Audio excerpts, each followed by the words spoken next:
Hi friends, ಎಲ್ಲರೂ ಕರ್ನಾಟಕ ವಿದ್ಯುತ್ ಸರಬರಾಜು ನಿಗಮದ ವತಿಯಿಂದ ಕರೆದಿರುವಂಥ 2975 ಪೋಸ್ಟ್ಗಳಿಗೆ ಅರ್ಜಿ ಈಗಾಗಲೇ ಸಲ್ಲಿಸಿದ್ದೀರಾ. ಅದೇ ರೀತಿ ಫಿಸಿಕಲ್ಗೆ ಯಾವ ರೀತಿ ತಯಾರಿ ಮಾಡಬೇಕು, ಫಿಸಿಕಲ್ ಏನಿರುತ್ತೆ, ಫಿಸಿಕಲ್ಗೆ ಯಾವಾಗ ಡೇಟ್ ಬಿಡ್ಬೋದು ಎಲ್ಲವನ್ನು ತಿಳಿದುಕೊಳ್ಳೋಣ. ಅದಕ್ಕಿಂತ ಮುಂಚೆ ನಮ್ಮ ಚಾನಲನ್ನು ಸಬ್ಸ್ಕ್ರೈಬ್ ಮಾಡಿ, ಹಾಗೆ ಶೇರ್ ಮಾಡಿ, ಲೈಕ್ ಮಾಡಿ, ಹಾಗೆ ಸಪೋರ್ಟ್ ಮಾಡಿ. ಹಾಗಿದ್ರೆ ನೋಡೋಣ ಬನ್ನಿ.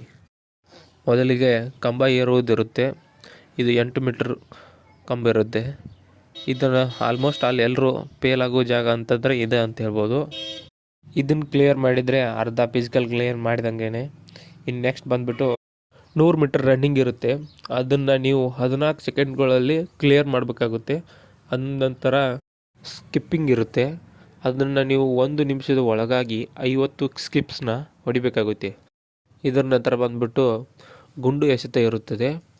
ಇದ್ರ ವೇಟ್ ಬಂದುಬಿಟ್ಟು 12 ಪೌಂಡ್ಸ್ ಅಂದರೆ 5.5 kg ಇರುತ್ತದೆ. ಇದನ್ನು ನೀವು 8 ಮೀಟ್ರ್ವರೆಗೂ ಎಸೆಯಬೇಕಾಗುತ್ತದೆ. ಅದರ ನಂತರ ಬಂದುಬಿಟ್ಟು 800 ಮೀಟರ್ ರನ್ನಿಂಗ್ ಇರುತ್ತೆ. ಇದನ್ನು ನೀವು 3 ನಿಮಿಷದ ಒಳಗಾಗಿ ಕ್ಲಿಯರ್ ಮಾಡಬೇಕಾಗುತ್ತೆ. ಅದೇ ರೀತಿ ಫಿಸಿಕಲ್ಗೆ ಯಾವಾಗ ಕರಿಬೋದು, ಆರ್ಥಿಕ ಇಲಾಖೆಯವರು ಅನುಮೋದನೆ ಆಲ್ರೆಡಿ ಕೊಟ್ಟಿದ್ದಾರೆ. ಬಟ್ ಈಗಿರುವಂಥ ಸಿಚುವೇಶನ್ಗೆ ಮಾರ್ಚ್ ಅಥವಾ ಏಪ್ರಿಲ್ ತಿಂಗಳಲ್ಲಿ ಫಿಸಿಕಲ್ಗೆ ಅವರು ಕರಿಬೋದು ಅಂತ ನಾವು ಅಂದ್ಕೊಂಡಿದ್ದೀವಿ. ಇದೇ ಥರ ಹೆಚ್ಚಿನ ಮಾಹಿತಿಗಾಗಿ ನಮ್ಮ ಚಾನಲನ್ನು ಸಬ್ಸ್ಕ್ರೈಬ್ ಮಾಡಿ, ಶೇರ್ ಮಾಡಿ, ಹಾಗೆ ಸಪೋರ್ಟ್ ಮಾಡಿ. ಧನ್ಯವಾದಗಳು.